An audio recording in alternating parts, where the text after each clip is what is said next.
नमस्कार। यो हो समाचारमा स्वागत छ। म वसुधा केसी। म रन्जु अधिकारी। सुरु गरौँ अहिलेसम्मका प्रमुख समाचारबाट।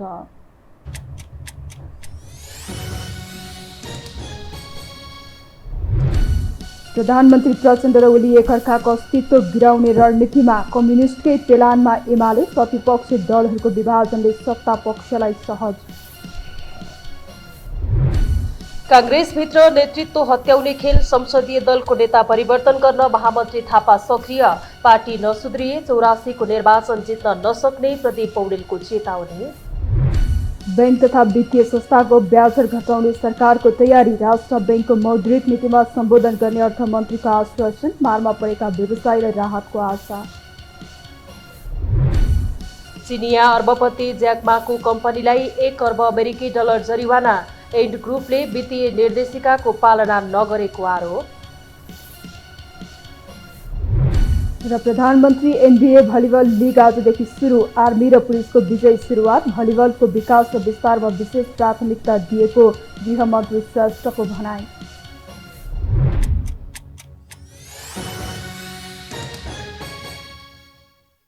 अब समाचार विस्तारमा। राजनीतिक अङ्कगणितमा कमजोर शक्ति माओवादी केन्द्र, सत्तामा भने शक्ति केन्द्रमा छ। गठबन्धनको आड भरोसामा सत्ता सम्हालिरहेका प्रधानमन्त्री प्रचण्ड अनेक राजनीतिक अस्त्र प्रयोग गर्दै प्रतिपक्षी विफल बनाइरहेका छन् भने सत्ता पक्ष जोगाउन सफल छन्। एक रिपोर्ट। आफू नेतृत्वको सरकार जसरी पनि 5 वर्ष टिकाइ छाड्ने अठोट लिएका प्रधानमन्त्री पुष्पकमल दाहाल प्रचण्ड गठबन्धनलाई समेट्दै र प्रतिपक्षलाई तह लगाएरै सत्ता टिकाउन अनेक रणनीति अपनाइरहेका छन्। अनेक राजनीतिक अस्त्र फालिरहेका छन्। 89 सिटको कांग्रेस र 78 सिटको एमालेसँग मुकाबिला गर्न 54 सिटको समाजवादी मोर्चा गठन गरे। समाजवादी मोर्चा ओली रहितको कम्युनिस्ट एकीकृत मात्र नभई मोर्चा मार्फत देउबालाई तर्साउन र ओलीलाई थप पेल्न प्रयोग हुने पक्का छ। प्रचण्ड समाजवादी मोर्चालाई थप सशक्त बनाउन सक्रिय छ। शनिबार मोर्चाको पहिलो बैठक समेत बसेको छ र यो समाजवादी मोर्चाको उद्देश्य यो गठनबाट यो देशले पाउने कुरा र अहिलेको लोकतान्त्रिक समाजवादी आन्दोलनलाई अगाडि बढाउने कुराको बारेमा हामीले मनज्ञ छलफल गर्यौं। प्रचण्डलाई आँखा चिम्लेर साथ दिइरहेका देउबालाई एमालेले प्रधानमन्त्रीकै अफर दिएर फकाइरहेको छ। प्रचण्ड नेतृत्वको सरकार ढालेर सत्ता यात्रा गर्ने एमालेको रणनीति छ। एजेन्डाविहीन प्राय प्रतिपक्ष नेकपा एमाले अहिले प्रधानमन्त्री प्रचण्डको सरदार प्रीतम सिंहले आफूलाई प्रधानमन्त्री बनाउन धेरै पटक दिल्ली पुगेको भन्ने अभिव्यक्तिमाथि टेक्दै एमालेले प्रधानमन्त्री प्रचण्डको राजीनामाको रटान लगाएको छ। लगातार सदन अवरोध गरिरहेको छ। एमाले अध्यक्ष केपी शर्मा ओली प्रधानमन्त्री प्रचण्डको पछाडि हात धोएरै लागेका छन्। उनीहरूले हामीलाई मसल देखाएर, मसल ठटाएर आह्वान गरे, पार्लियामेन्टमै भेटौँला आऊ भनेर।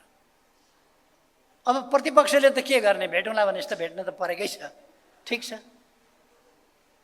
उहाँहरूले के का लागि पार्लियामेन्टमै सामना गर्छौँ भने हो, उहाँहरूले वार्ता गर्छौँ, समस्या समाधान गर्छौँ भन्नु भएन, पार्लियामेन्टमा सामना गरिन्छ भन्नु हो। प्रतिपक्षको तर्फबाट म मसिनो स्वरमा भन्न चाहन्छु, नम्रताका साथ भन्न चाहन्छु, सत्ता पक्ष पार्लियामेन्टमा मात्रै होइन, जहाँ भन्छ त्यहाँ हामी तयार छौँ। जहाँ भन्छ त्यहाँ स्पट तोकेर बोलाए हुन्छ।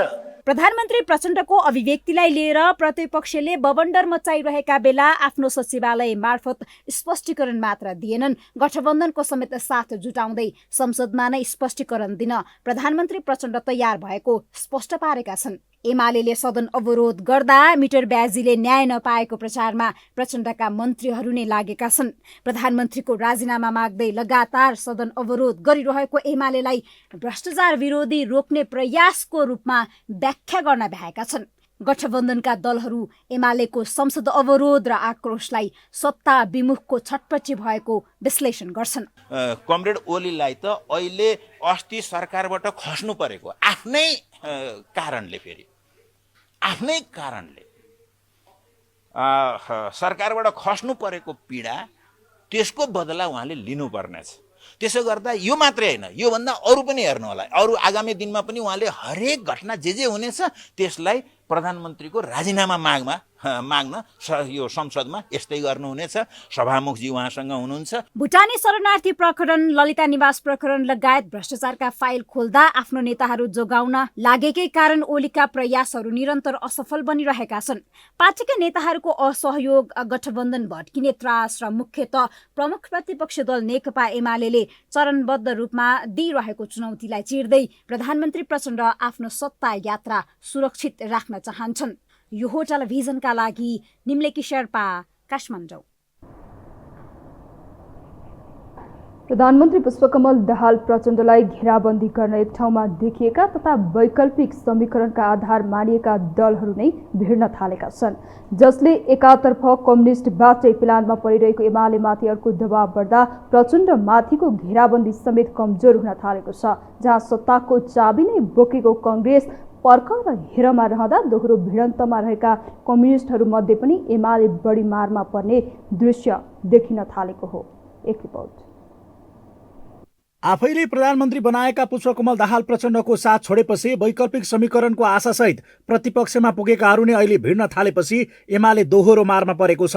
भारत भ्रमणबाट फर्किएपछि प्रधानमन्त्री विरुद्ध तथा निर्वाचन कार्यालय खारेजीको विषयमा एकै ठाउँमा उभिएका तथा सरकार छोड्ने विषयमा समेत राष्ट्रिय स्वतन्त्र पार्टी र एमाले एकै ठाउँमा थिए। तत्कालीन समयमा रवि लामिछानेलाई गृहमन्त्री दिने विषयमा समेत एमाले अध्यक्ष केपी शर्मा ओलीको अडानले काम गरेको चर्चाका बीच संसदमा उठाउने मुद्दामा समेत एमालेको इसारामा चलेको भन्दै रासोपा आलोचित भएको थियो। औचित्य पुष्टि नै नहुने गरी प्रचण्ड सरकारबाट समर्थन फिर्ता लिने निर्णयलाई समेत नयाँ समीकरण निर्माणको खोजीकै रूपमा व्याख्या गरिँदा नागरिकता विधेयकमा त सभापति रवि लामिछानेले बोली नै सच्याएका थिए।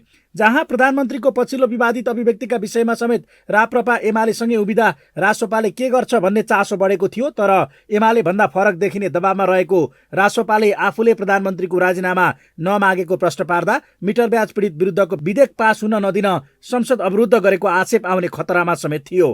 फलत सभापति रवि लामिछानेले अहिले एमाले सहितलाई नै मुछेर अभिव्यक्ति नै दिएका छन्। यो बीचमा अनेक यस्ता राजनीतिक घटनाक्रमहरू आउनेछन् जसका कारण तपाईँलाई लाग्नेछ कि रासोपा पनि त्यस्तै हो कि यो पनि उस्तै भएछ, त्यही दल जस्तै भएछ, पुरानै जस्तो भएछ भन्ने कुरा तपाईँको दिमागमा, तपाईँको कानमा हालिदिएपछि पटक पटक पटक पटक भनिरहेपछि यो 4 वर्ष अब यही कोसिस भइरहेको छ। कहिले एमालेको पछि लाग्यो, कहिले गठबन्धनको पछि लाग्यो भनेर जुन भनिएको छ, राष्ट्रिय स्वतन्त्र पार्टी कसैको पछि लाग्ने पार्टी होइन, जनताले दिएको आदेश अनुसार काम गर्ने पार्टी हो। त्यसकारणले यसमा कसैले दुविधा नलिए हुन्छ, कसैले फाइदा लिन नखोजे पनि हुन्छ। हुन त प्रचण्डमाथि घेराबन्दी गर्दा प्रधानमन्त्री बनाउँदा हस्ताक्षर गर्नेहरूमाथि पनि नैतिकताको प्रश्न उठ्ने एकाथरीको तर्कका बीच काठमाडौँ महानगरपालिकाका मेयर बालेन्द्र शाहले समेत सबै सांसद भारतीय गुलाम नै भएको आरोप समेत लगाएका थिए, जसले फुकी फुकी कदम चाल्ने अवस्थामा राजसभा पुग्दा सभापति रवि लामिछानेले एकपटक फेरि सबै पुरानामाथि फायर खोलेका हुन्। यता समाजवादी मोर्चा बनाएर कम्युनिस्ट घटकको नेतृत्व गर्ने प्रयासमा रहेका प्रचण्डमाथि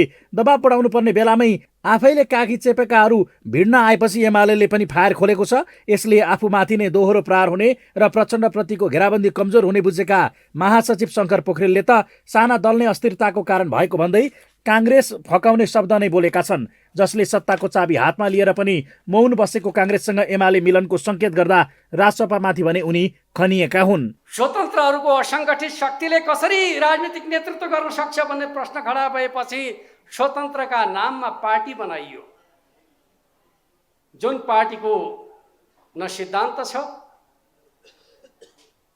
न उद्देश्य छ, न लक्ष्य छ, न गन्तव्य छ। सोशल मिडियामा छाएका सेलिब्रिटी भेला गरेर राजनीतिक दलको नेतृत्व हुन सक्दैन।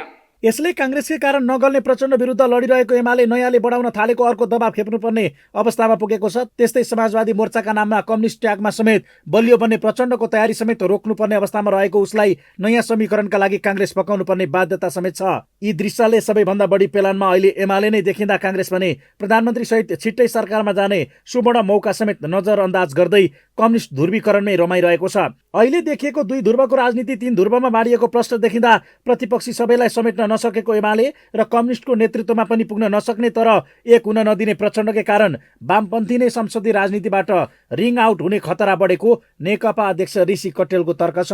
अब एउटा सम्भावना के छ भने अब यिनीहरू संसदीय पोलिटिक्सबाट बाहिरिँदैछन्। अहिलेका चुनावका परिणामहरूले पनि देखियो, जसरी भारतीय कम्युनिस्ट पार्टी, मार्क्सवादी भारतीय संसदबाट आउट भएको जस्तै नेपालका आफूलाई वामपन्थी भन्नेहरू पनि अब आउट हुन लागिरहेछन्। सके त 84कै चुनावमा एमाले थर्ड ठाउँमा पुग्ने त निश्चित सम्भावना देखियो नि त। यही बुझेको एमाले आफू चौतर्फी घेराबन्दीमा परेको बताउँदै आएको छ, जहाँ आफैले फालेको अस्त्रमा असफलताको अर्को चोट बेहोरेको उसले विगतमा प्रचण्ड बोकेकै कारण काङ्ग्रेसको साथ समेत पाउन सकिरहेको छैन। त्यस्तै खुल्न थालेका भ्रष्टाचारका फाइल समेत आफै केन्द्रित बन्दा रन्थनिएको उसलाई आफै सिर्जित यी सबै घेराबन्दी एकैचोटि तोड्न समेत सहज देखिँदैन। यो हो टेलिभिजनका लागि कुलचन्द्र विष्ट, काठमाडौँ। समाजवादी मोर्चा नेपालको आगामी नीति र आचार संहिता बनाउनका लागि 4 सदस्यीय कार्यदल गठन भएको छ। कार्यदलको बैठकको अध्यक्षताको मोडालिटी मोर्चाको आगामी नीति तथा कार्यक्रम र आचार संहिता बनाउनेछ। नेकपा एकीकृत समाजवादी पार्टीका उपाध्यक्ष रमेश हमाल, नेकपा माओवादी केन्द्रका महासचिव देव गुरुङ, जनता समाजवादी पार्टीका नेता राजेन्द्र श्रेष्ठ र नेकपा नेता खड्गबहादुर विश्वकर्मा कार्यदलका सदस्य रहेका छन्। कार्यदलले मोर्चाको आगामी नीति र आचार संहिता तय गर्ने नेकपा यसका उपाध्यक्ष राजेन्द्र पाण्डेले जानकारी दिनुभयो। आज नेपाल कम्युनिस्ट पार्टी एकीकृत समाजवादीको कार्यालय आलोकनगरमा भर्खरै सम्पन्न भएको छ र यो बैठकमा यस मोर्चाका नेताहरू माधव कुमार नेपालको अध्यक्षतामा सम्पन्न भयो। यो बैठकमा सम्माननीय प्रधानमन्त्री, माओवादी केन्द्रका अध्यक्ष पुष्पकमल दाहाल प्रचण्ड, त्यस्तै गरी जनता समाजवादी दलका अध्यक्ष उपेन्द्र यादव, त्यसै गरी नेपाल कम्युनिस्ट पार्टीका नेता नेत्र विक्रम चन्द विप्लव लगायत चारैवटा पार्टीका दोस्रो तहका हामी नेताहरू पनि संलग्न छौँ र यो बैठक बडो सौहार्दपूर्ण ढङ्गले बैठक सम्पन्न भयो।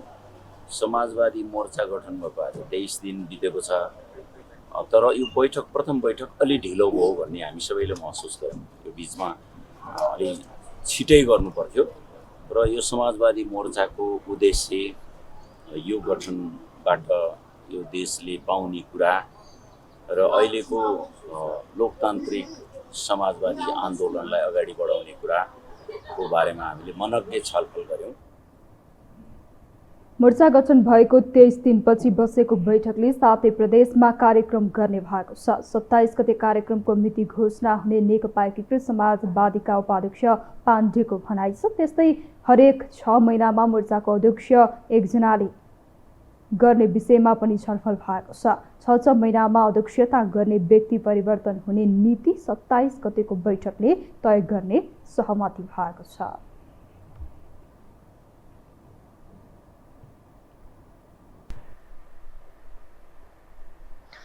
अब बाँकी समाचार। सत्ता राजनीतिको आरोह अवरोहका बीच विभिन्न प्रकरणका फाइल खोलेर वाही कमाइरहेका प्रधानमन्त्री प्रचण्डले त्यसलाई राजनीति प्रयोग गरेको आरोप समेत छ। जब सङ्कट पर्छ मुद्दा उछाल्ने विषय आम नागरिकका लागि चर्चाकै विषय भए पनि यसले निष्कर्ष दिनेमा धेरैको आशंका छ। एक रिपोर्ट। काम गर्नका लागि प्रधानमन्त्री भएको भन्ने पुष्पकमल दाहाल प्रचण्डको भनाइकै कारण तत्कालीन समयमा सरकारमा सहभागी भएको रासोपाका दाबीका बीच केही प्रकरणका फाइल समेत खुलिरहेका छन्, जसको सुरुवात नक्कली भुटानी शरणार्थी प्रकरणको फाइलबाट सुरु हुँदा ललिता निवास प्रकरणसम्म त्यो क्रम जारी छ, जसलाई लिएर आम नागरिकले समेत प्रचण्ड सरकारको प्रशंसा गर्दा इतिहासमै धेरै भिआइपी जेलको हावा खाइरहेका छन् भने जलहारी प्रकरण पनि टुङ्गोमा पुग्दैछ। त्यस्तै ललिता निवास प्रकरणको लहरोमा समेत धेरै लपेटिने दृश्य विकास हुँदै गर्दा फाइलहरूको राजनीतिक प्रयोगको समेत आशंका उब्जिएको हो। जहाँ गठबन्धनभित्रै बलियो बन्न र प्रतिपक्षीलाई तह लगाउने गरी नक्कली भुटानी शरणार्थी प्रकरणको फाइल खोलिएको आरोपका बीच अपेक्षित भिआइपी नतानिनुले समेत यसलाई बल पुर्याएको छ। कांग्रेस र एमालेका नेताहरू मात्र तानिदा प्रधानमन्त्री तथा गृहमन्त्रीले कसैलाई नछोड्ने भन्दै दिएको सार्वजनिक अभिव्यक्तिलाई समेत छोरी कुटेर बुहारी तर्साउने उखानसँग तुलना गरिएको थियो।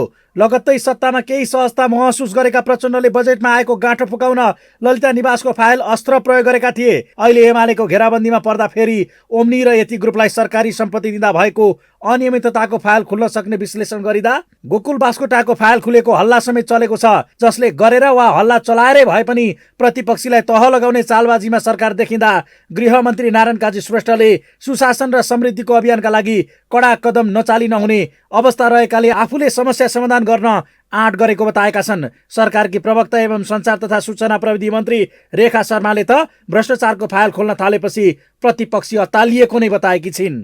र राम्रो काम गर्ने बेलामा सरकार ढल्छ भने पनि हामीलाई त्यसमा आपत्ति छ। सरकार असाध्यै धेरै राम्रो काम सकारात्मक कामको लागि सुरुवात गरेर अगाडि बढेको छ। यो बेलामा सरकारलाई पूर्ण जनताको साथ समर्थन छ, त्यसकारण सरकार दायाँ बायाँ हुँदैन। अरू तपाईँले भनेका कुराहरू कोहीले कहाँ मिटिङ गर्यो त्यो कुरा हाम्रो जानकारीमा छैन। जहाँ गोकुल बास्कोटा जस्ता नेताहरूले प्रमाण पुर्याउन सके जेलमा कोच्न खुल्लमखुल्ला चुनौती दिँदा टोप बहादुर पक्राउ पर्नुमा समेत एमाले राजनीतिक पूर्वाग्रहको संज्ञा दिएको थियो। त्यस्तै जलाहारीको विषय संसद नै अवरुद्ध गरेर मिलाएका ओली अरू फाइल खुले सत्ता गठबन्धनका पनि तानिनेमा ढुक्क देखिएका छन्। यही डरले अब फाइल नखुल्ने र खुलेका फाइल पनि निष्कर्षमा नपुग्नेमा विश्वस्त देखिएका उनले ललिता निवास प्रकरणमा भइरहेको अनुसन्धान समेत सरकारको पोलिटिकल स्टन्ट मात्र भएको दाबी नै गरेका छन्। उपाध्यक्ष विष्णु पौडेलको नाम नलिई उनका छोरालाई दोषी देखाउन खोजिएको भन्दै असन्तुष्टि समेत जनाएका उनले यसमा सत्ता घटककै नेता समेत तानिने बताए। उनले देशलाई अलमल पार्न अनेक प्रकारका भ्रम फिजाइएको समेत आरोप लगाएका छन्। सरकारमा बस्ने गठबन्धनवालाहरू बालुवाटार प्रकरण, शीतल के निवास, ललिता निवास प्रकरण भनेर यसको छानबिन गरौँ, यसमा जो दोषी छन् सबैलाई कारबाही। जे कुरामा पनि अनि नेकपा एमालेलाई दोषी देखाउने चेष्टा गर्ने। हुन पनि विगतमा समेत ठूला प्रकरणहरूमा नेता जोडिएसँगै अनुसन्धान नै डिसमिस हुँदै आएको उदाहरणका बीच अहिले माओवादी मन्त्रीहरू काम गरेको देखाउने पक्षमा छन्। संसदीय राजनीतिको त्यति लामो इतिहास नभएकै कारण आफ्ना नेता ठूला प्रकरणमा कम परेको फाइदामा समेत माओवादी रहँदा यसले काम गरेको भाष्य निर्माणमा सहयोग पुग्ने विश्वासमा पनि माओवादी छ। यता वरिष्ठ अधिवक्ता विष्णु भट्टराई समेत काले काले मिलेर खाउँ भाले भएको काण्डहरूका अनुसन्धान राजनीतिक स्वार्थपूर्ति भन्दा माथि उठ्न नसक्ने तर्क गर्छन्। अपराधीको साम्राज्य हो यो, लोकतन्त्र होइन। मैले भन्ने गरेको छु यो देशमा राजनीति होइन, राज मात्रै छ, नीति छैन। काङ्ग्रेस, एमाले, माओवादी, राजावादी जेसुकै हुन्, मुलुक लुट्न पाए भने सिद्धान्त विचार नीति केही पनि रहेन। हुन त न पार्टी न आफ्नो व्यक्तित्व केही पनि बाँकी नरहेपछि रन्थनिएका प्रचण्डमा देखिएको निर्णायक काम गर्ने जसले समेत धेरै प्रकरण खुल्ने उनका पक्षधरहरू बताउँछन्। त्यस्तै विगतमा समेत राजनीतिक अपरिपक्वताले भएका सानातिना गल्तीमै सत्ताबाट हात धुनु परेबाट पाठ सिकेका प्रचण्ड प्रधानमन्त्री नै छाड्नु परे चुप बस्ने अवस्थामा नरहने विश्लेषण समेत छ, जसले उनीमाथि जनविश्वास समेत नबढाउला भन्न सकिन्न। तर कसैलाई जोगाउने र कसैलाई जाक्ने रणनीतिमा उनी अघि बढे त्यो अर्को प्रत्युत्पादक कदम नबन्ला भन्न सकिन्न। यो हो टेलिभिजनका लागि कुलचन्द्र विष्ट, काठमाडौँ। नेपाली कांग्रेसका महामन्त्री गगन कुमार थापाले आफू वा आफ्नो पुस्ताको व्यक्ति प्रधानमन्त्री बन्नु देशको अहिलेको आवश्यकता भएको बताउनु भएको छ। आज काठमाडौँमा आयोजित कार्यक्रममा उहाँले आफू पुनः कांग्रेसको संसदीय दलको नेता बदल्ने कुरामा लाग्ने र बदल्न सके आफू र आफ्नो पुस्ताको व्यक्तिलाई प्रधानमन्त्री बनाउने बताउनु भएको हो। उहाँले नेपालमा अर्को प्रधानमन्त्री को बन्दैछ भन्ने कुरा सबै नेपालीहरूलाई पहिला नै थाहा हुने भइसकेको भन्दै अब पूर्व प्रधानमन्त्री पुनः प्रधानमन्त्री बन्ने कुरा रोक्न सक्नुपर्ने बताउनु भयो। उहाँले आफू अब पनि पार्टीको संसदीय दलको नेता बदल्न लाग्ने बताउनु भयो। कांग्रेसले पछि प्रधानमन्त्री बनाउन पाएको बेलामा बन्नु हुँदैन, त्यसकारणले गर्दाखेरि फेरि कांग्रेसको संसदीय दलको नेता बदल्ने कुरामा त म लाग्छु सके बदल्छु त्यसलाई बदल्छु, सके आफू बन्छु, नसके अर्कोलाई बनाउँछु। तर यो बदल्नुपर्छ भन्ने ठान्दछु, यो बदलिनुपर्छ र बदल्ने ठाउँ दिएको छ। बदल्ने ठाउँ कहाँ दिएको छ भने त्यही दलभित्रै दिएको छ। फेरि एकपटक दलको चुनाव जितेपछि सधैँभरि जित्यो भन्ने छैन। दलको चुनाव जितेको ठाउँमा बकाइदासँग चाहिँ त्यसलाई बदल्न सकिन्छ। यस्तै नेता प्रदीप पौडेलले सरकार यसरी नै चलिरहने हो भने 2084मा कुनै पनि पार्टीसँग मिले पनि कांग्रेसले निर्वाचन जित्न नसक्ने बताउनु भयो। उहाँले अहिले कांग्रेस सरकारमा भएको ठाउँमा राम्रा काम गरेर जनतालाई विश्वास दिन सके 2084 सालमा कुनै पनि नयाँ पार्टीहरूबाट कांग्रेस डराउनु नपर्ने बताउनु भयो। सुशासनको पक्षमा छन्, भ्रष्टाचारको विपक्षमा छन् अनि जनतालाई डेलिभर गर्न चाहन्छन् भन्ने मेसेज हामीले दिन सक्यौँ भने 84 को चुनावमा कसैसँग मिल्नु पर्दैन, एक्लै चुनाव जितिन्छ। कसैसँग डराउनु पर्दैन। 84 मा चुनाव जित्ने किन? सरकारमा जान होइन, सरकारमा जाने किन? जनताको निम्ति काम गर्ने होइन, सरकारमा जाने अवसर हामीले अहिले नै पाएका छौँ। त्यसैले जहाँ गएका छौँ त्यहाँ जनताको निम्ति काम गरेर हामीले देखायौँ भने 84 को चुनावमा जो नयाँ आए पनि हामीलाई कसैले केही गर्न सक्दैन। नेता पौडेलले सामाजिक सञ्जालमा रेस उठ्दैमा पार्टीका लागि र पार्टीका नेताका बारेमा नराम्रो नलेख्न आग्रह समेत गर्नुभयो।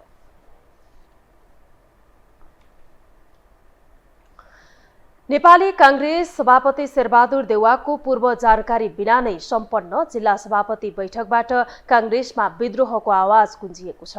पटक पटक नेतृत्वको कार्यशैलीमाथि प्रश्न उठ्दा पनि व्यवस्था गरेपछि युवा पुस्ता त्यसको प्रतिकारमा उत्रिएको विश्लेषण गरिएको छ। एक रिपोर्ट।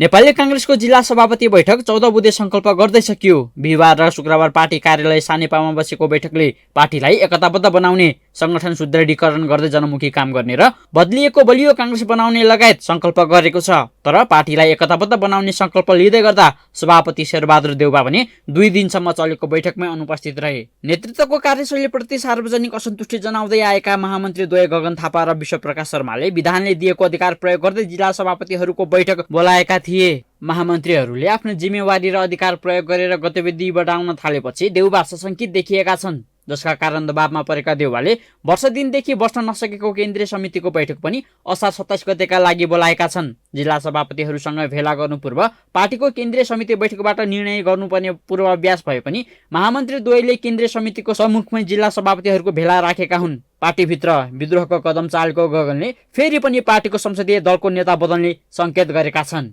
म नेपाली कांग्रेसको सांसद हो, यो बदल्नुपर्छ भनेर अस्ति मैले संसदीय दलको नेता हुने कोसिस गरेको।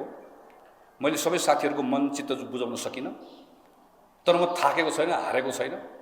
नेपाली कांग्रेसबाट भूतपूर्व प्रधानमन्त्री भएको प्रधानमन्त्री कांग्रेसले पछि प्रधानमन्त्री बनाउन पाएको बेलामा बन्नु हुँदैन। त्यसकारणले गर्दाखेरि फेरि कांग्रेसको संसदीय दलको नेता बदल्ने कुरामा त म लाग्छु सके बदल्छु, त्यसलाई बदल्छु, सके आफू बन्छु, नसके अर्कोलाई बनाउँछु, तर बदल्नुपर्छ भन्ने ठान्दछु।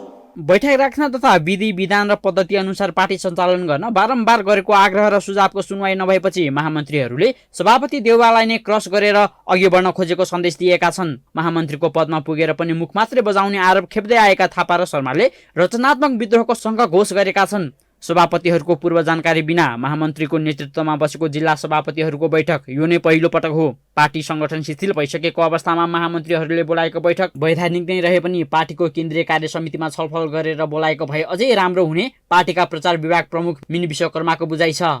पार्टीका कार्यक्रमहरूमा शिथिलता आएको हुनाले केन्द्रमा अब आसन्न बैठकले यस विषयमा पनि दरिलो ढङ्गबाट छलफल गरोस्, गहिरो ढङ्गबाट यसलाई छलफल गरोस्, विश्लेषण गरोस् र पार्टीलाई पुनर्ताजा गर्नका लागि विशेष कार्यक्रम ल्याओस् भन्ने पार्टी सभापतिहरूको धारणा छ। सभापति देउवाको कार्यशैलीप्रति असन्तुष्ट रहेको युवा पुस्ताले पार्टी सुदृढीकरणका लागि ठूलो चुनौती समेत दिएका छन्। सरकारमा भएकै बेला जनताको विश्वास जित्न सके कांग्रेसको विरासतलाई अघि बढाउन सकिने, अन्यथा पार्टी र सरकार यथास्थितिमा नै चल्ने हो भने आगामी निर्वाचनमा जुनसुकै पार्टीसँग गठबन्धन गरे पनि चुनाव जित्न नसकिने भन्दै नेतृत्वलाई सचिन युवा पुस्ताले चेतावनी दिने गरेका छन्। 84 मा चुनाव जित्ने किन? सरकारमा जान होइन, सरकारमा जाने किन? जनताको निम्ति काम गर्ने होइन, सरकारमा जाने अवसर हामीले अहिले नै पाएका छौँ।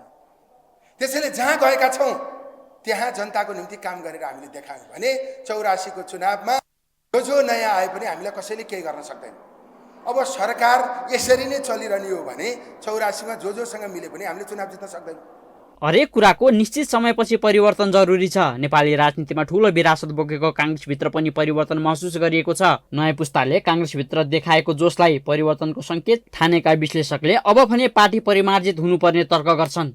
सबभन्दा पुरानो पार्टी नेचुरल प्रोसेसबाट चाहिँ सबै पिकमा पनि पुग्यो, डिक्लाइनिङ स्टेजमा पुगेको छ अहिले। अब यसको strategy either it has to perish, finish or transform, total reform. अलिकति माइनर चेन्जेस एडजस्टमेन्टहरू होइन, स्ट्राटेजिक रूपमा रिभ्याम्प हुनुपर्छ नेपाली कांग्रेस। कांग्रेसलाई जीवितै राख्ने हो भने समयअनुसार नै परिवर्तन हुन अति आवश्यक छ। यदि समयअनुसार परिवर्तन वा परिमार्जित हुन नसक्ने हो भने पार्टीको औचित्य नै समाप्त हुने निश्चित छ। त्यसैले पार्टी नेतृत्वले यसलाई मध्यनजर गर्दै अगाडि बढ्नुपर्ने देखिन्छ। यो हो टेलिभिजनका लागि निरज कोइराला, काठमाडौँ। हामीसँग समाचार बाँकी नै छन्, अहिलेलाई विश्राम।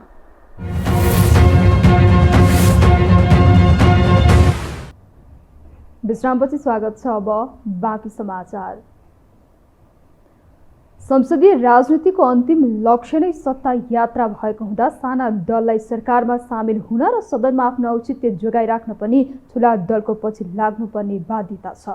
एक्लै सरकार हाँक्ने हैसियत बनाउन नसक्ने साना दलहरूको लक्ष्य पनि सत्ता प्राप्ति नै हुँदा जस्तोसुकै अवस्थामा पनि सत्ताको च्याखे थाप्ने गरेका छन्। एक रिपोर्ट। सदनमा नेपाली कांग्रेस, नेकपा माओवादी लगायत दलहरू सत्तापक्षीय कित्तामा छन्। नेकपा एमाले, राष्ट्रिय स्वतन्त्र पार्टी लगायत नेताहरू प्रतिपक्षी कित्तामा छन्। मुख्यतः सदनमा कांग्रेस, एमाले र माओवादी केन्द्रको वर्चस्व रहँदा अन्य साना दलहरू भने सत्ता स्वाद चाख्नकै लागि पनि दलहरूको पछि हिँड्ने गरेको तथ्य दृष्टान्त छ। उनीहरू कतिखेर कसको साथ लाग्दा सरकारमा सहभागी हुन पाइन्छ भन्ने ध्यानमा केन्द्रित भएको देखिन्छ। केन्द्रदेखि प्रदेशसम्मै सत्ता प्राप्तिको खेलमा साना दलहरू च्याखे थाप्नका लागि तल्लीन देखिन्छन्। प्रदेश खारेजीको एजेन्डा बोकेर जनतामा गएको राष्ट्रिय प्रजातन्त्र पार्टी समेत बागमती प्रदेशको सभामुख रहँदा अन्तिम समयसम्म कोशीको मुख्यमन्त्रीमा र्याल काटिरह्यो। त्यस्तै नयाँ राजनीतिक दलको रूपमा उदाएको डाक्टर सीके राउत नेतृत्वको जनमत पार्टी पनि सरकारमा बस्ने र बाहिरिने लुकामारी खेलिरहेको छ। पहिले मालदार मन्त्रालयको अपेक्षा राखेर मन्त्रीमण्डलमा सामेल भएको सीके राउत नेतृत्वको जनमत रोजे जस्तो मन्त्रालय नपाएपछि सरकारबाट बाहिरिएको थियो। अहिले फेरि जनमत पार्टी सत्ता यात्राको बाटोमा अघि बढेको छ। संसदीय व्यवस्थामा संसद नै कब्जा गर्नुपर्ने बुझेका राउत पार्टीको अवधारणा पूरा गर्नकै लागि पनि सत्तामा सामेल हुनुपर्ने बताउँछन्। अब हामीले चाहिँ पुराना पार्टीहरूभन्दा राम्रो गर्न सक्छौँ, केही विकल्प दिन सक्छौँ, देशलाई निकास दिन सक्छौँ। हरेक आयाममा, आर्थिकदेखि सामाजिकदेखि अरू आयामहरूमा पनि निकास दिन सक्छौँ भनेर एउटा भिजनसहित, अवधारणासहित नै राजनीतिमा आएका हौँ। तर राजनीतिमा के हुन्छ भन्दाखेरि खालि भिजन मात्रै पर्याप्त हुँदैन। तपाईसँग रोडम्याप छ देश विकासको भनेर मात्रै पर्याप्त हुँदैन। त्यो रोडम्याप लागू गर्नका लागि कार्यकारिणीमा पुग्न सक्नु पर्यो, व्यवस्थापिकामा पुग्न सक्नु पर्यो। त्यो आवश्यक हुन्छ। मध्य प्रदेशमा विश्वासको मत कायम राख्न सफल भएको जनता समाजवादी पार्टी कोशी प्रदेशमा सत्ताकै लागि तटस्थ बस्यो। राष्ट्रिय स्वतन्त्र पार्टीलाई त अहिलेसम्म पनि सरकारलाई दिएको समर्थन र फिर्ताको सवालको सामना गर्नु परिरहेको छ। सभापति रवि लामिछाने गृहमन्त्री रहँदासम्म सरकारमा सहभागी रहेकोमा मन्त्रीपद गुम्ने बित्तिकै पार्टी नै सरकारबाट बाहिरियो। यो पटक सत्ता यात्राबाट हात धुन पुगेको रासोपाले पनि आफ्नो अन्तिम उद्देश्य नै सत्ता प्राप्ति ठानेको छ। उसले 2084 सालमा जसरी हुन्छ चुनाव जितेर सबैभन्दा ठूलो पार्टी बनेर आफ्नो नेतृत्वमा सरकार गठन गरेर सत्ताको स्वाद लिने सपना बोकेको छ। पूर्व मेचीदेखि पश्चिम महाकालीसम्म पुग्नका लागि यो 84 को मिसन 84 यो 4-4.5 वर्ष आफ्नो मुटु दरो पारेर राख्ने र परिवर्तनका लागि आएको घन्टीलाई ट्याम्मै भोट लिने र नेपाली जनताले चाहेको परिवर्तनका लागि नयाँ पुस्तालाई यो मुलुकको पागडोर सम्हाल्न दिने, 2/3 मत दिएर पठाउने, छासमिस गरेर नपठाउने, एकपटक मौका दिने र त्यो मौकालाई हामी नेपाली जनताको हित र उन्नतिका लागि सदुपयोग गर्ने कसम खानका लागि आएका छौँ। केही कम्युनिस्ट र केही गैर कम्युनिस्ट शक्तिहरूको मिलेमतोमा केही दिन अघि समाजवादी मोर्चा नेपाल घोषणा भयो। तर मोर्चाको अहिलेसम्म बैठक नै बस्न सकेको छैन। मोर्चाको औचित्यमाथि नै प्रश्न उठिरहँदा मोर्चामा सामेल नेकपा एकीकृत समाजवादी बजेट लगायत सरकारको अन्य थुप्रै कामबाट असन्तुष्ट छ। तर सत्ताबाट हात धुनुपर्ने खतराकै बावजुद अहिले प्रधानमन्त्री प्रचण्ड नै सर्वेसर्वा हो भन्न थालेको छ। छटपट्टिको चाङमा बसेको माधव नेपाललाई सत्तामा रहेरै पार्टीको औचित्य बचाइराख्नुपर्ने बाध्यता छ। डेमोक्रेसीको एउटा नियम पनि कि democracy rule by the majority in the regard of the minority हुन्छ। जो संसदमा आयो, एक त स्ट्रक्चर नै यस्तै छ, तपाईँले चाहिँ संसदमा जसले बढी भोट ल्याएको हो त्यसलाई तपाईँ सम्मान गरेर उसलाई प्रधानमन्त्री ठाडे भन्ने हो भने गल्ती कहाँबाट भयो भने काङ्ग्रेस चाहिँ सबभन्दा 90 भोट ल्याएको हो, काङ्ग्रेसले सरकार बनाउनु पर्थ्यो, त्यहाँ गल्ती गर्यो, उहाँले पनि गल्ती गर्यो र उहाँले पनि गल्ती गर्नु। यदि त्यो र काङ्ग्रेस र भोलि पनि म के भन्छु भने यदि यहाँ बारी हस्तक्षेप र गभर्मेन्ट स्टेबल गभर्मेन्ट चाहिन्छ भने काङ्ग्रेसलाई एमाले सघाउनुपर्छ, एमाले पनि उहाँलाई उहाँको सही कुराको समर्थन गर्नुपर्छ, गलत कुराको। संसदीय राजनीतिको अन्तिम लक्ष्य नै सत्ता यात्रा हुँदा एक्लै भिड्न नसक्ने साना दलहरू ठूला पार्टीको बुइमा नै रमाउने विषयलाई सामान्य नै मान्नुपर्ने जानकारहरू बताउँछन्। संसदीय राजनीतिको अन्तिम लक्ष्य नै सत्ता यात्रा भएको हुँदा साना दललाई सरकारमा सामेल हुन र सदनमा आफ्नो औचित्य जोगाइराख्न ठूला दलको पछि लाग्नुपर्ने बाध्यता छ। माधव र उपेन्द्रलाई माओवादीको पछि लागेको चर्चा भइरहँदा रासोपा र राप्रपा एमालेको इसारामा चलेको आरोप लाग्ने गरेको छ। यस्तो अवस्थामा साना दलहरूको ध्यान सत्ता केन्द्रित रहेको विषय छिप्न सकेको छैन। यो हो टेलिभिजनका लागि निरज कोइराला, काठमाडौँ। माध्यमिक शिक्षा परीक्षा एसीको पूरक परीक्षा साउन 26 र 27 गते हुने भएको छ। राष्ट्रिय परीक्षा बोर्ड परीक्षा नियन्त्रण कार्यालयले एक सूचना प्रकाशित गरी पूरक परीक्षा साउन 26 र 27 गते हुने जानकारी दिएको हो। अन्तिम ग्रेड सी वा सी भन्दा कम प्राप्त गरेका विद्यार्थीले पूरक परीक्षा दिन पाउनेछन्। बढीमा 2 विषयसम्म अनुपस्थित रहेका परीक्षार्थीले पनि पूरक परीक्षा दिन पाउने बोर्डले जनाएको छ। ग्रेड वृद्धिका लागि साउन 21 गते भित्र फारम भरेर विद्यालयबाट शिक्षा विकास तथा समन्वय इकाइमा पेश गर्नुपर्ने उक्त सूचना मार्फत जनाइएको छ। परीक्षा रद्द भएका परीक्षार्थीले पूरक परीक्षा दिन पाउने छैनन्। एक विषयको मात्र पूरक परीक्षा दिनुपर्ने विद्यार्थीले पहिलो दिन परीक्षा दिनुपर्नेछ। गत चैत्र 17 गतेदेखि सञ्चालन गरिएको एसीको नतिजा असार 21 गते सार्वजनिक गरिएको थियो। त्यसमा 22,475 विद्यार्थीले A+ ग्रेड ल्याएका थिए।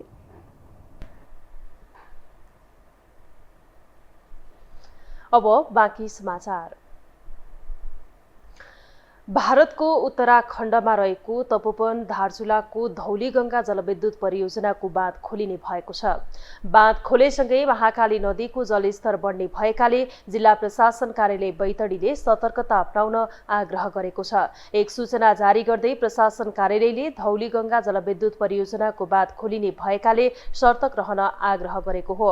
वर्षातका कारण परियोजनाको जलाशयमा पानीको प्रवाह दिन प्रतिदिन वृद्धि हुँदै गएकाले बाँधको ढोका खोल्न लागेको धौलीगङ्गा पावर स्टेसन धारचुलाबाट जानकारी प्राप्त भएकाले सतर्कता अपनाउन आग्रह गरिएको बैतडीका प्रमुख जिल्लाधिकारी सुरेश पन्थीले जानकारी दिनुभयो। दार्चुलादेखि बैतडी, डडेलधुरा, कञ्चनपुर भएर भारततिर बग्ने महाकालीमा पानीको बहाव र सतह बढ्न सक्ने भएकाले नदी छेउछाउमा नजान र सतर्कता अपनाइराख्न स्थानीय प्रशासनले पनि अनुरोध गरेको छ। धौलीगङ्गा जलविद्युत परियोजनाको बाँध वर्षातका बेला हरेक वर्ष खोलिने गर्दछन्। मुगलिन नारायणगढ सडक खण्ड पुनः अवरुद्ध भएको छ। दिउँसो 4 बजेतिर कालीखोला नजिक पहिरो गएकाले सडक अवरुद्ध भएको सडक डिभिजन कार्यालय भरतपुरले जनाएको छ। सडकमा झरेको पहिरो हटाउन उपकरण सहितको जनशक्ति पठाइएको र सडक खोलाउन केही समय लाग्ने कार्यालयले जनाएको छ। अब थप पहिरो नखसे पहिरो पन्छाउन 5 घण्टा जति समय लाग्ने सडक डिभिजन भरतपुरले जनाएको छ। अघिल्लो हप्ता तुइन खोला पुल नजिक पहिरो खस्दा पटक पटक सडक अवरुद्ध भएको थियो। गएको सोमबारपछि भने त्यहाँ लामो समय गाडी रोक्नुपर्ने गरी पहिरो झरेको छैन। आज कालीखोला नजिक सुक्खा पहिरो खसेको हो।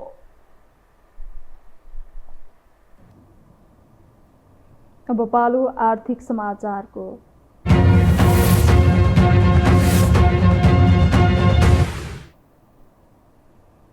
अर्थमन्त्री डाक्टर प्रकाश शरण महतले बैंक तथा वित्तीय संस्थाहरूले छिट्टै ब्याज दर घटाउने बताउनु भएको छ। बैंक तथा वित्तीय संस्थाहरूले चर्को ब्याज दर असुली गरिरहेको गुनासो आइरहँदा अर्थमन्त्री महतले यस्तो आश्वासन दिनुभएको हो। आज काठमाडौँमा आयोजित कार्यक्रममा अर्थमन्त्री महतले चर्को ब्याज दर घटाउनका लागि आफूले नेपाल राष्ट्र बैंकलाई भनेको र आगामी आर्थिक वर्षको मौद्रिक नीतिमा सो कुरा सम्बोधन भएर आउने विश्वास समेत व्यक्त गर्नुभयो। अर्थमन्त्री महतले कोभिड लगायतका समस्याका कारण मारमा परेका उद्योगी व्यवसायीहरूलाई बैंकको ब्याज दर घट्ने कुराले ठूलो राहत हुने बताउनुभयो। अहिलेको जुन ब्याज दर छ त्यो ज्यादा छ, त्यस कारण यो पोलिसी रेट घटाउने र यो पुनर्तालिकीकरण यो रिपे गर्नको लागि पनि त्यो सुविधा दिनुपर्छ भन्ने कुरा पनि मैले चाहिँ राखेको छु। सायद केही न केही सम्बोधन होला, त्यसले गर्दाखेरि यो ब्याज दर घटेर त्यसबाट पनि जो ऋण लिएर ठुलो लगानी यो क्षेत्रमा भएको छ केही न केही राहत पुग्नेछ भन्ने मलाई लागेको छ। अर्थमन्त्री महतले सरकारले आन्तरिक उत्पादनलाई बढावा दिने नीति लिएको उल्लेख गर्दै आन्तरिक वस्तुहरूको खपतमा जोड दिनु पनि आम उपभोक्तालाई आग्रह गर्नुभयो। सरकारले मुलुकलाई कृषिमा आत्मनिर्भर बनाउन चाहेको र सोही अनुसारको व्यवस्था बजेटमा नै उल्लेख गरिएको पनि उहाँले दावी समेत गर्नुभयो। हामीसँग अन्तर्राष्ट्रिय र खेल समाचार बाँकी नै छन्। अहिलेलाई पुनः विश्राम।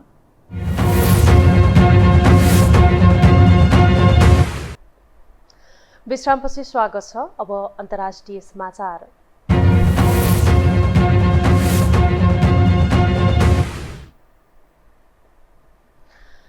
चिनिया अर्बपति ज्याक माको कम्पनी एन्ड ग्रुपले वित्तीय निर्देशिकाहरूको पालना नगरेको भन्दै 7.5 अर्ब युएन अर्थात् लगभग 1 अर्ब अमेरिकी डलर जरिवाना लगाएको छ। चिनिया सरकारले आफ्नो देशका प्रमुख इन्टरनेट र ई-कमर्स कम्पनीहरूमाथि सुरु गरेको नियमनको प्रयासको रूपमा लिएको छ। लगभग 17,000 प्रत्यक्ष रूपमा कार्यरत यो कम्पनी सन् 2020 यता विभिन्न खालका समस्यामा पर्दै गएपछि सरकारले यस्तो नीति लिएको हो।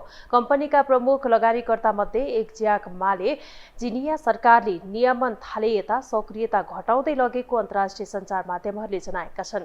नियमन प्रक्रियाकै क्रममा चीन सरकारले सन् 2020 को मध्यतिर सो कम्पनीको आइपिओ निष्कासन प्रक्रिया रोकिदिएपछि त्यसबेला 300 अर्ब डलर भन्दा माथि कुल मूल्य रहेको अनुमान गरिएको एन्ड ग्रुपको पछिल्लो कुल मूल्य घटेर झण्डै 80 अर्ब डलर हाराहारीमा आएको अन्तर्राष्ट्रिय सञ्चार माध्यमले जनाएका छन्।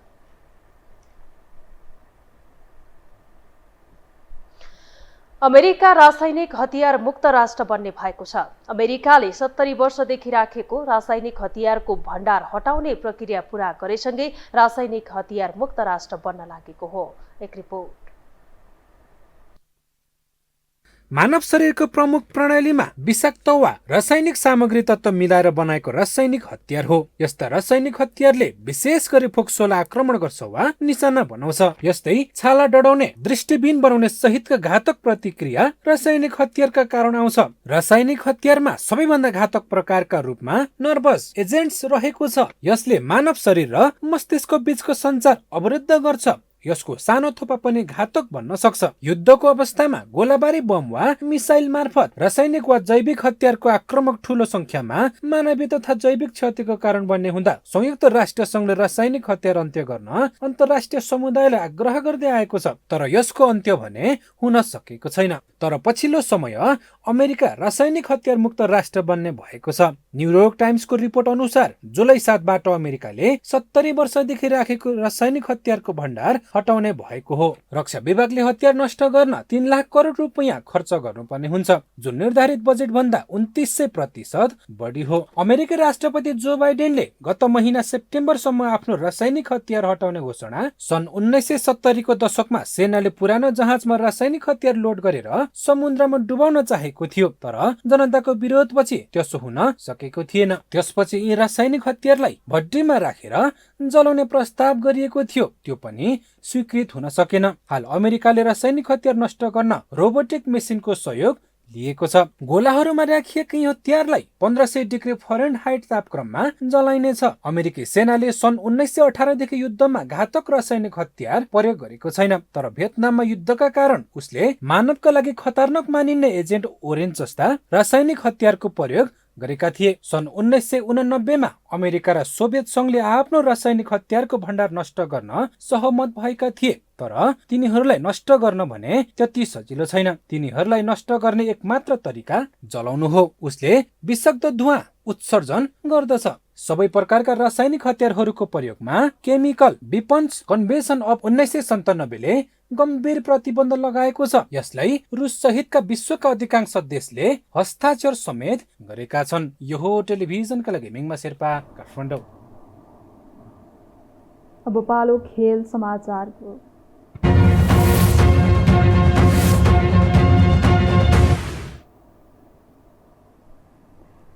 सातौं प्रधानमन्त्री कप एनबिए राष्ट्रिय भलिबल लिगमा पुरुषतर्फ नेपाल आर्मी र महिलातर्फ पुलिस क्लबले विजयी सुरुवात गरेका छन्। आज भएको खेलमा महिलातर्फ पुलिस क्लबले गण्डकी प्रदेशलाई र पुरुषतर्फ आर्मीले सैलुङ बागढुङ्गा स्पोर्ट्स क्लबलाई सोझो सेटमा हराउँदै विजयी सुरुवात गरेका हुन्। राष्ट्रिय खेलकुद परिषद राखेपको कबड हलमा भएको खेलमा महिलातर्फ पुरुषले गण्डकीलाई 25-10, 25-10 र 25-11 ले हरायो। त्यस्तै पुरुषतर्फको आजको पहिलो खेलमा आर्मीले सैलुङ बागढुङ्गालाई 25-8, 25-13 र 25-17 ले हरायो। नेपाल भलिबल सङ्घको आयोजनामा आजदेखि सुरु भएको प्रतियोगिता असार 30 गतेसम्म चल्नेछ। आज भलिबलको उद्घाटन गर्दै गृहमन्त्री नारायण काजी श्रेष्ठले भलिबलको विकास र विस्तारमा विशेष प्राथमिकता दिएको बताउनुभयो।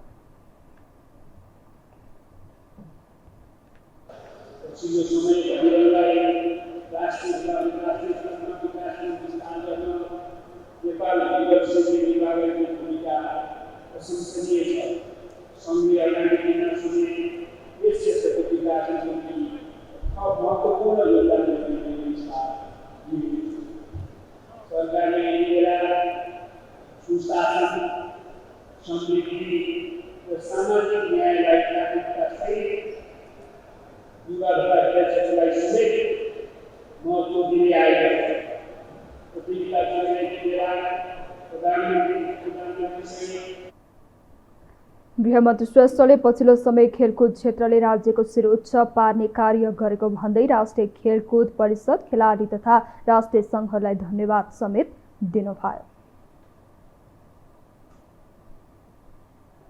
खेल समाचारसँगै हामी यो समाचारको अन्त्यमा आइपुगेका छौँ। बिदा हुनु अघि प्रमुख समाचार पुनः एकपटक।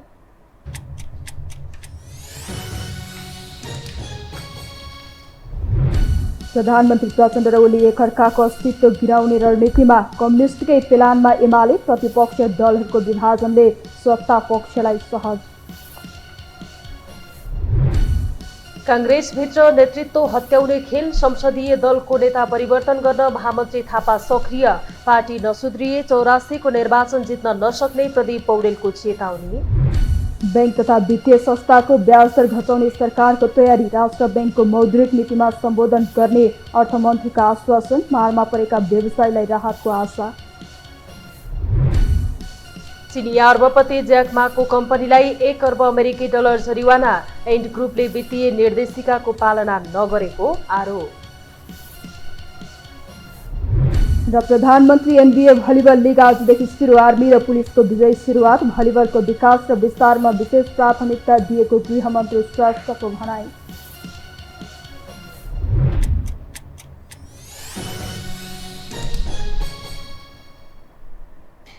हवस् त, यो समाचार सकियो। समाचार बुलेटिनका साथै यो टेलिभिजनका सम्पूर्ण कार्यक्रम यो टेलिभिजन.com, यो खबर.com, युट्युब र फेसबुकमा पनि पढ्न र हेर्न सक्नुहुनेछ। मोबाइलमा यो टिभी एप डाउनलोड गरी हामीलाई प्रत्यक्ष हेर्न सक्नुहुनेछ। तथ्यसहितको निष्पक्ष समाचार तथा मनोरञ्जनका लागि हेर्दै रहनुहोला यो टेलिभिजन। नमस्कार।